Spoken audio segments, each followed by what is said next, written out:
ولا تكونوا كالذين تفرقوا واختلفوا من بعد ما جاءهم البينات وأولئك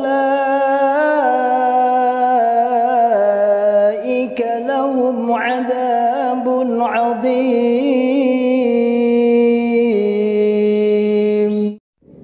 Bismillahirrahmanirrahim. Assalamualaikum warahmatullahi wabarakatuh. Alhamdulillah telah terselesaikan semua amanat yang dititipkan kepada kami, yaitu pembangunan gedung PPTQ Himah Aliyah yang kedua. Selesai pengecoran ke lantai 5 atau atap. Dan kita berencana terus untuk melanjutkan pembangunan. Yang kita butuhkan saat ini adalah bata ringan atau herbal senilai 460 meter dan per meter Rp70.000. Bagi sahabat-sahabat yang ingin menitipkan sedekahnya, kami persilahkan untuk jariah. Tafadhol sebagai jariah kita semua, dan semoga Allah Subhanahu wa taala menerima amal baik kita semua. Barakallahu fikum jami'an.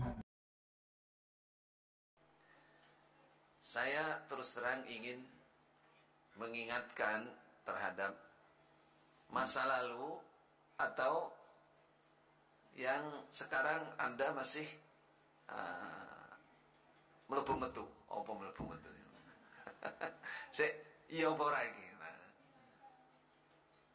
Saya ingatkan bahwa kita semua atau Anda semua bertahun-tahun berada di suatu golongan yang Anda tetapi sebelumnya itu berada dalam, saya katakan, keremang-remangan, kayak malam remeng-remeng, terus dapat sesuatu itu dianggap yang paling top, paling benar, itulah jalan surga sama dan neraka.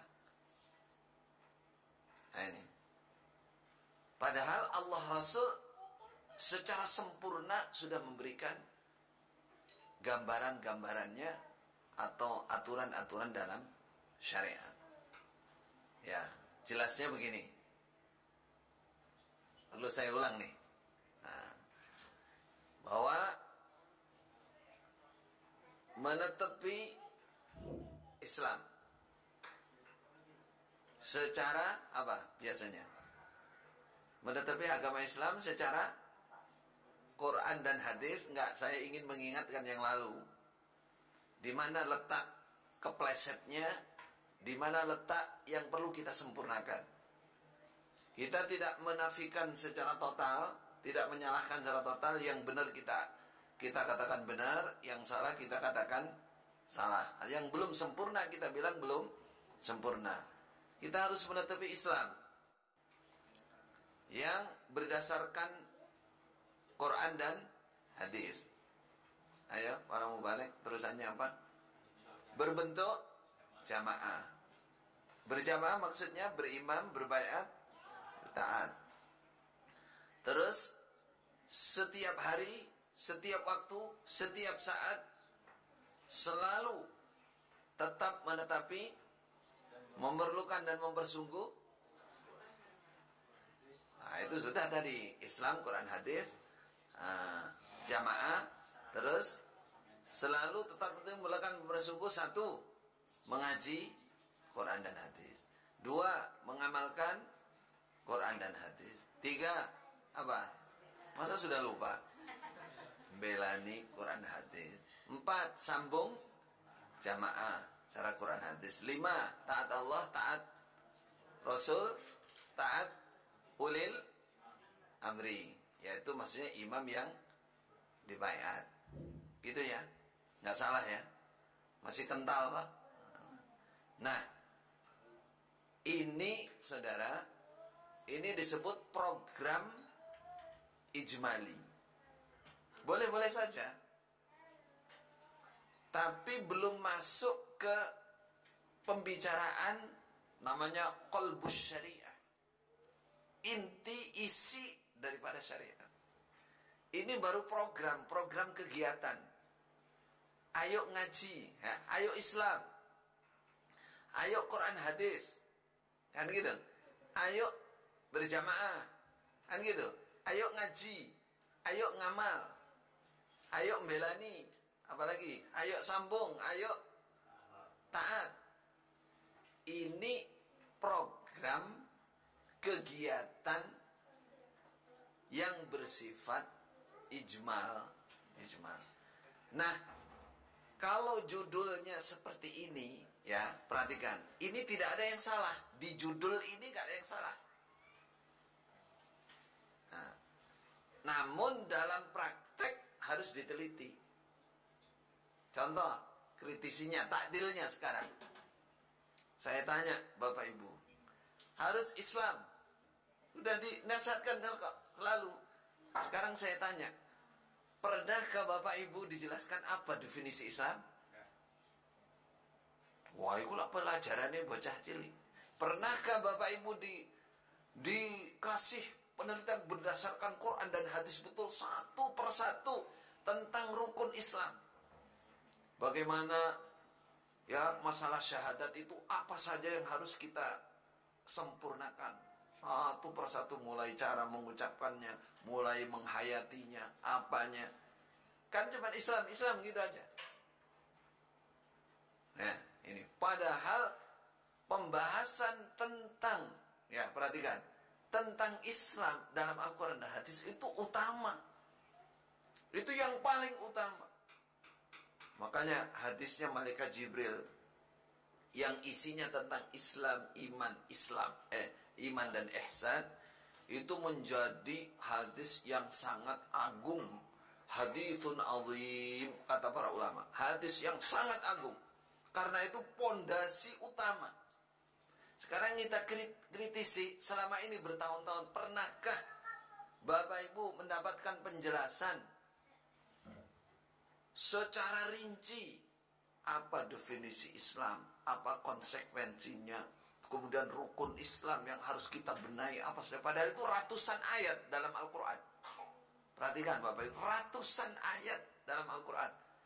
Begitu hadis juga, seratusan bisa ribuan hadis membahas apa itu Islam dan hal-hal yang berkaitan dengan Islam.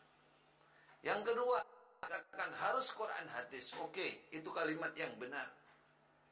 Berarti harus mendalami Quran dan hadis. Sekarang apa prakteknya? Ngaji, ya. Apa Qurannya? Coba 10 tahun jenengan disuruh ngaji dari surah Al-Baqarah sampai surah An-Nas, sudah selesai apa belum? Apa yang, kalau mau balighot sudah. Cuman yang saya tanya, isi dari Quran hadis sudah menguasai apa belum? Saya yakin belum. Menguasai itu ada kelasnya. Yang saya maksud ini secara umum yang saya tulis ini. Ini isinya Quran hadis. Makanya tadi judulnya Taksim As-Syariah. Pembagian syariat. Itu ada akidah, ada ibadah, ada muamalah, ada akhlak dan adab. Ini isi Quran dan hadis. Kita, ini kritisi ya, kritisi yang ada. Ngaji gitu aja. Nggak tahu mana ini, dalil ini bab apa nih. Raruh. Padahal ini sudah baku ini. Ini istilah ini, pengelompokan seperti ini sudah sejak zaman sahabat, tabi'in, sampai sekarang. Dalam tarbiyah, pendidikan, pemahaman terhadap syariat itu pasti tidak akan pernah meninggalkan ini. Supaya orang itu tahu ketika dia mengaji, wah ini bagian akidah nih. Ini bagian ibadah nih. Ini bagian muamalah. Nanti kita akan terangkan secara rinci tapi ringkas. Kalau rinci nggak ringkas, wah bisa berhari-hari ini baru selesai. Yang dia supaya pertama, ya pertemuan pertama ini supaya Bapak Ibu punya gambaran kitanya. Yang saya kritisi kembali lagi, sekarang mengaji Quran dan hadis selama ini jenengan bertahun-tahun itu, apalagi yang bules, rada bules, tekone telat, ya cuma ngaji, dimaknai, terangkan apa maknanya mas, keterangannya piye, nggak tahu, nggak ngerti ini apa nih, masalah apa ini. Ini masalah yang harus saya prioritaskan untuk saya ugemi, saya pegang, saya iktimat secara keyakinan yang mutlak dalam hati, apa tidak? Apakah ini hal yang menengah, ataukah ini hal yang biasa? Pernah sahabat mendengarkan, ini harus diutamakan loh saudara, ayat ini karena ini berbicara masalah akidah, misalkan. Pernah? Belum pernah. Saya gurunya kok. Belum pernah. Baru saya pulang berguru dari Mekah, selesai baru mulai sedikit demi sedikit ngasih tahu. Coba sekarang jenengan baca buku kita aja, buku biasa, tulisan penulis lah urusan. Apakah semua isi buku itu kata per kata itu sama? Nggak sama. Di situ ada bumbunya. Apa bumbu itu? Ada penyedapnya, ada apanya, ada yang intisarinya. Al-Quran sama. Al-Quran itu ada cerita, ada bab akidah. Ini nggak bisa tawar menawar sudah kalau bab akidah ini. Bab akidah itu nggak boleh tawar menawar. Ini saya kasih gambaran, nanti ini sendiri kita jelaskan. Jadi selama ini Islam nggak terlalu diperinci apa, nggak diperdalam betul apa. Quran hadis yang ngaji gitu aja. Itu ngajinya kalau bahasa Jawa itu sorogan namanya. Sorogan ngerti so? Dikte, terjemah, translate bahasa. Bapak Ibu aja yang dibahasakan mangkul gitu, kayak sesuatu yang wah langsung tembus surga ini. Ilmunya langsung dari Allah, langsung dari Rasulullah, kan gitu lah perasaannya. Nggih mboten?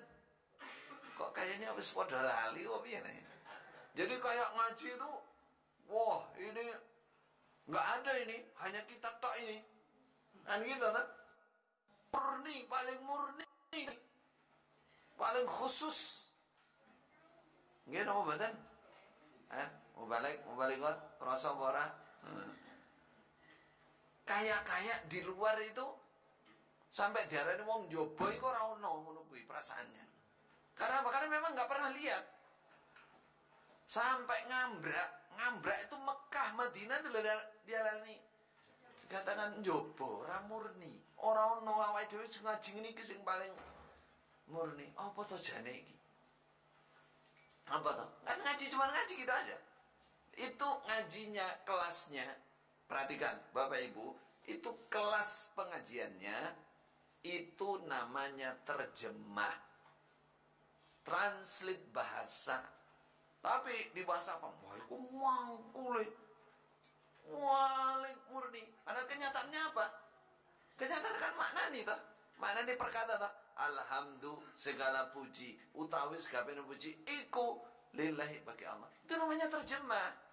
Dari bahasa Arab dipindah ke bahasa Indonesia atau bahasa Jawa, utawi sekabian puji iku lillahi ketuwe Gusti Allah, kan gitu kan. Terus habis itu setelah dibaca maknanya per lafaz, translate bahasa, terus disimpulkan keterangan. Nggih napa mboten?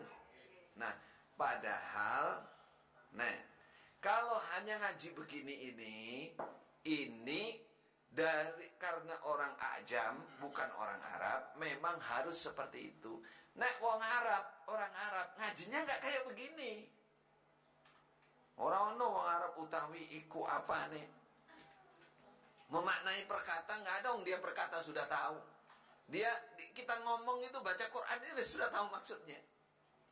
Lah terus apa yang dikaji? Namanya ngajinya itu contoh pertama dia akan mengambil namanya hikmah atau faedah secara bahasa. Apa ini yang bisa dikeluarkan nih secara bahasa? Misalkan nih saya kasih gambaran jenengan bahwa ngaji kita selama ini hanya perasaannya tok, padahal itu hanya sekedar mindah bahasa saja. Hikmah, kesimpulan secara bahasa. Misalkan wa aqimus shalah, kerjakan sholat. Di situ dibahas secara bahasa. Wa aqimu ini fi'il amr, kata perintah. Berarti ini wajib. Nah, di situ wa aqimus sholat, hukumnya sholat itu wajib. Nah, hukumnya sholat itu wajib. Mana ayatnya wa aqimus sholat? Kenapa dikatakan wajib? Karena lafaz di sini tak fi'il amr. Ada bahasa. Balaghatul Quran artinya. Yang paling penting untuk saya mengingatkan itu urusannya ulama yang ini. Urusan talibul ilmi jangan diperbanyak. Maksudnya pendalaman Al-Quran secara bahasa, secara balaghah dan ilmu-ilmu lain. Yang penting saya ingatkan, Bapak Ibu, kelasnya selama ini, Bapak Ibu ngaji Quran itu hanya sekedar terjemah. Dari bahasa Arab, bahasa Indonesia. Tapi dibahasakan mangkul. Nah, padahal mangkul itu kurang lebihnya yang dimaksud adalah maksur. Jadi memaknai, menerangkan itu berguru. Menukil. Dari siapa? Dari para ulama. Ulama siapa? Mulai satu dari Rasulullah. Bagaimana Rasulullah menjelaskan ayat ini, barangkali ditemui hadisnya. Kalau nggak ada dari Rasulullah, dari para sahabat. Nggak ada dari para sahabat, bawahnya sahabat apa? Tabi'in. Nggak ada dari para tabi'in, tabi'in. Tabi'in. Nah, pengertian Al-Quran, contoh dari Nabi, dari sahabat, tabi'in, itu sudah dibukukan. Sudah dibukukan dalam kitab namanya tafsir. Saya, Bapak Ibu, saya tanya, selama ini ngaji pakai tafsir apa pakai Quran kosongan? Kosongan. Ya itu namanya disuruh menterjemah. Disuruh menterjemah. Ya hanya itu kelasnya. Kalau ngomong mangkul, ngomong maksur itu dia akan ngomong jelasnya gini. Orang kalau bilang, saya ini nggak memaknai sendiri, ini pengertian dari Rasulullah, misalkan. Berarti kan mangkul nih, dinukil dari Rasulullah. Faham tuh? Berarti orang akan tanya, kamu kan nggak ketemu Nabi.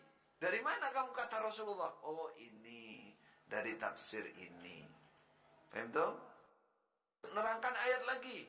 Dari mana kamu jelasin ayat ini? Ini bukan yang translate loh ya. Bukan yang translate bahasa. Artinya sesudah kalau orang Arab sudah baca itu terus dia tahu ini maknanya begini, di pengertiannya ada khusus pengertian begini. Orang nanya, dari siapa?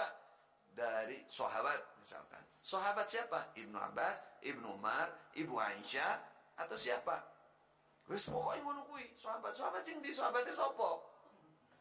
Kan harus begitu. Itu baru namanya mangkul, baru namanya menukil. Nah, oh ini sahabat misalkan Khalifah Umar. Oke, mana? Kitabnya, referensinya mana? Oh ini dari tafsir Tabari misalkan. Nomor berapa, ayat berapa. Terangkan. Ini namanya baru boleh ngomong apa? Mangkul. Kalau hanya ngomong utawi iku jenenge terjemah. Namanya terjemah. Orang ngerti bahasa Arab, ngerti tata bahasa Arab, sudah paham itu. Nah, sudah paham itu. Tayyib, mafhum? Nah, ini baru saya kasih gambaran. Berarti, apalagi naik lagi ngomong musnad. Apa musnad maknanya? Mubaligat.